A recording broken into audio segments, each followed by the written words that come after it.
start doing a ton of brand deals with mobile app companies, is that the signal to say maybe I should start my own mobile app? Well, maybe. I guess on the flip side, I'm still gonna do brand deals with them just because I need help funding my videos.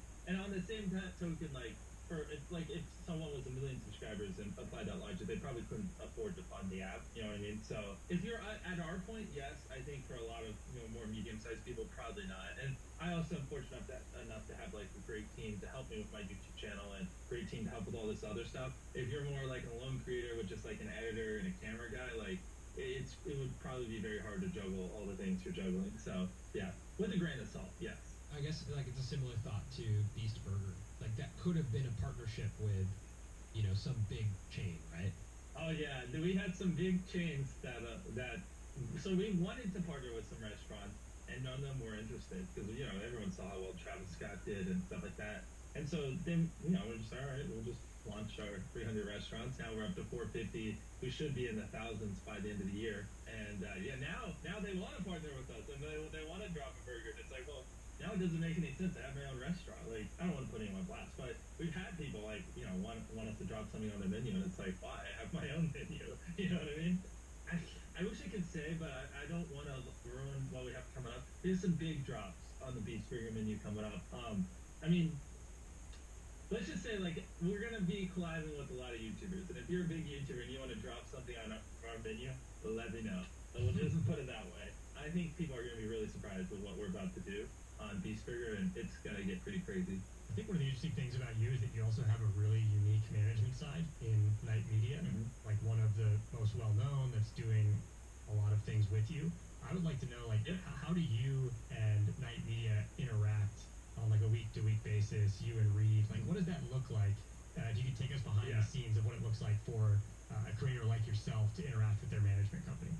Yeah, it's basically, I want to sit here and I want to obsess over YouTube videos 90% of my waking hours. I just want to wake up and obsess over how I can make the best videos possible. It's like, Reed, I want you to wake up and obsess how these businesses keep growing, innovating, being creative. And so it's usually just that's our relationship. And usually when I call him, I'm just like, innovate more, push them harder. It's like, what do you mean we need to wait another 2 weeks for the Mr. Beast cups? I want them now. It's usually him just doing things, and then no matter what he does, I'm just like, not good enough, better. And I just push him really hard, and I'm grateful that he can take it and apply it. But yeah, for the most part, I want him to like run all that stuff so I can just focus on making the best videos possible. And I'm grateful for Night Media. It's very helpful. So it's basically how it works is that everyone on your staff, like the Mr. Beast team, is basically just on the content and production side, and then you let Night Media handle the other stuff. Yeah, so Beast Burger, I mean, we have a crazy amount of people that work on it. Now, obviously, aren't a part of Night Media, like, the call centers, QA, people going out and reaching out to restaurants. For Beast Games, we're hiring a CEO that's going to build a whole team for our coming up app and the one after. And then our other company, which I guess I'm not supposed to mention, we're about to close on a really great CEO for that. So, because even they can't run all these companies like in depth, you know what I mean? Like there's just so much, and I have very high standards for everything that's going on. So it's getting CEOs and building the companies out. So I'm curious, you say you want to focus on making the best YouTube video, and that's where you want to stay. Mm-hmm. In your wildest dreams, what is your best YouTube video? What have you not done yet? Oh, well, I mean, I've never had anyone ask me that. Like, what's the craziest thing? I mean, like, dude, if I could do a last sleep for $1 billion, I would. That'd be funny. You know what I mean? Or, that'd be funny. Yeah, that'd be a little excessive. If I had $1 billion, I'd rather do something better for the planet. I don't know. I mean, last sleep circle on the moon, last sleep circle on Mars. I mean, they can get as big as you want. I don't care. I'm crazy, you know? Is that like brainstorming or that mastermind process still in play for you as someone who's coming up with ideas? Like, are you in practice on a weekly basis just working through ideas, or how does the ideation process continue to get bigger and bigger? I work very well with inspiration. I used to like just flip through a dictionary like an hour a day and just like find random words, and I'd be like, oh, what's that word? Flower?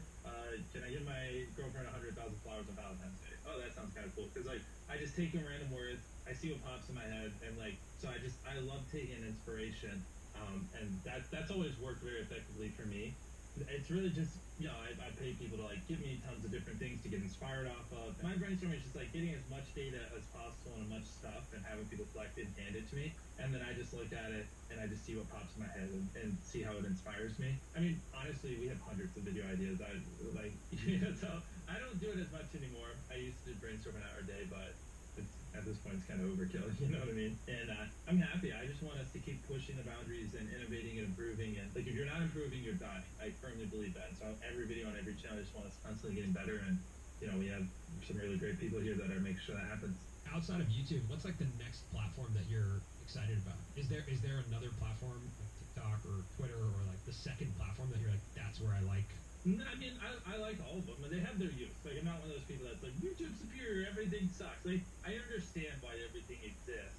At the end of the day, man, like, Google, YouTube owned by the same company. Google does a lot of searches, right to YouTube. YouTube is on Android. Lots of people use Android. I mean, it's just like, the bigger the internet gets, the bigger YouTube gets. There's some way you could tie the correlation of the growth of the internet to the growth of YouTube. And gaming viewership's doubled in the last 2 years. It's insane. Gaming viewership on YouTube is doubling. Like that in 2 years. Like, it's growing so fast that people just don't even realize it. And so I think in 5 to 10 years, like, YouTube's going to be multiple times bigger than it currently is, and it's already massive. Yeah, so I'm incredibly bullish on YouTube, and I want nothing more than just to be the biggest YouTuber I possibly can. So last time we talked, you'd had this vision, or you painted this vision for us of having a company with 40, 50 YouTube channels, and you were tracking towards that. You're launching not only your own channels, but one thing that was really impressive to me was like seeing Carl's channel launch and thinking about the other characters. So how is that process coming? Well, Carl's channel is his, so that's his own channel.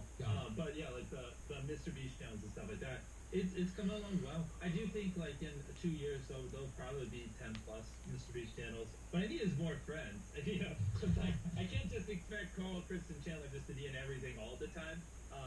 They're down, but at some point they need time off. I love to push myself. In a perfect world, I'm working 10 hours a day every single day of the week. If I could find like one other friend, I think that'd be great and allow us to underload them because I already asked a lot of them. It's hard to find someone to join our squad because it's like, it's not fake. Like, you genuinely, you have to be able to hang out with us and get along. We have to like really think you're funny, like, and just you have to be able to vibe well with us, or it just doesn't work. Like, you know what I mean? Like 50 hours buried alive in a coffin. Like, we borderline spent 50 hours together. Like, you have to like each other and it has to be genuine, or it just won't come across. So I've been looking for another person to join the squad for like a year now. Still haven't really found it. Yeah, and it feels like the criteria for that is just authentic connection, right? Yeah, exactly. Like, Carl is where he is because, like, Chris and him were just really good friends. And, like, Chris just didn't want to film without him. And it's like, okay, you know what I mean? It's not like it was, like, strategic. It was just kind of like, yeah, we like him. He's cool. We all get along well. That's it. That's literally our criteria to be however you describe it. To me, it's just a friend. But to people watching, I guess, like a person on the show or whatever. I think one of the funniest moments for me from the coffin video is just you getting out and how chill it was. Like, everyone was just like, wow, you smell really bad. And then it was like, and then you just looked at the camera and you're like, we really do this stuff? Like, this is real? And I don't know why, it was such a raw moment. And then the video just kind of, ends. And you're like, wow, that actually was how it was. Like, that's how it happened. And I don't know. For me, I thought it was just an amazing moment. You didn't like the part where I said, get that camera out of my face, and I threw my shit at him? I just thought, like, the whole ending of that video was so real. Like, it was not sensationalized in any sort of way. It was just like, this is what it'd be like if you were standing there. So I personally thought that was really cool. I appreciate that. The best comment on the coffin video was, everyone's forgetting that the fly also survived 50 hours in the coffin. Yeah, that's funny. Imagine that fly, like, somehow, we had a camera that followed it around, and on a separate channel, it's like a fly in the coffin in the thumbnail, and he uploads his POV. And you're just in the background. Funny. Yeah. So from now until like this time next year, 2022, you've launched so much stuff since the last time we talked, and it's like we in our office just constantly reading headlines about stuff that you're doing.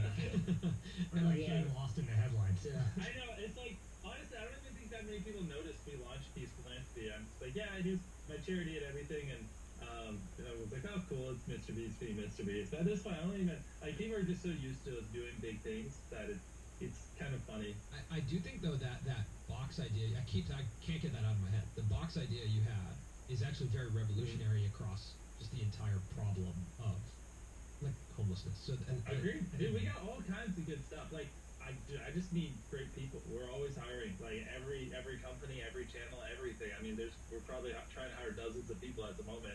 I just need great people. You know, I have great people currently, but I just need more great people to help bring this stuff to life. You know, like working in retail or being a cashier, there's millions of people, or truck drivers, things like that. But like when it comes to people who have made YouTube videos at a high level, very innovative, and like kind of understand all these things, like there's very few people on the earth. So it's like there's not many people to like really pick from because it's completely different than television and most production. Like we purposely use bad cameras so it feels more real. I think 4K looks like you're a TV show, and there's like so many things that like people from traditional media think it's like weird, and they just don't get why we do what we do. And they're like, this video took you like 40 hours to film, but like if you would have just scripted it, you could have filmed it like 5 hours. And I'm like, yeah, but I don't want to script it. That's not how you do YouTube. And they're like, but that doesn't make any sense. I'm like, well, sorry. Yeah. Those types of conversations. What is your biggest pain point then when scaling and growing up? It's just finding great people. Yeah, like I mean, it's like I know how to run a channel. I know what will do well. And like I said, it's just really like getting consistent, getting great people in to like kind of help with this stuff because it's not possible on my own. You know what I mean? I'm way beyond my limit. Like if you took all my people away from me, you might as well just kill all the channels but the main channel. You know what I mean? You just brought up that like some traditional media people don't really understand exactly why you're doing what you're doing. Now, we're also starting to see celebrities and traditional media people coming on to YouTube. What's your take on that? Matthew McConaughey, Brie Larson, Ryan Reynolds coming Come on on to over. I mean, like, I'm not one of those persons that's going to be like, oh, they're trying to invade our platform. It's a net positive for all of us. I mean, they're just bringing their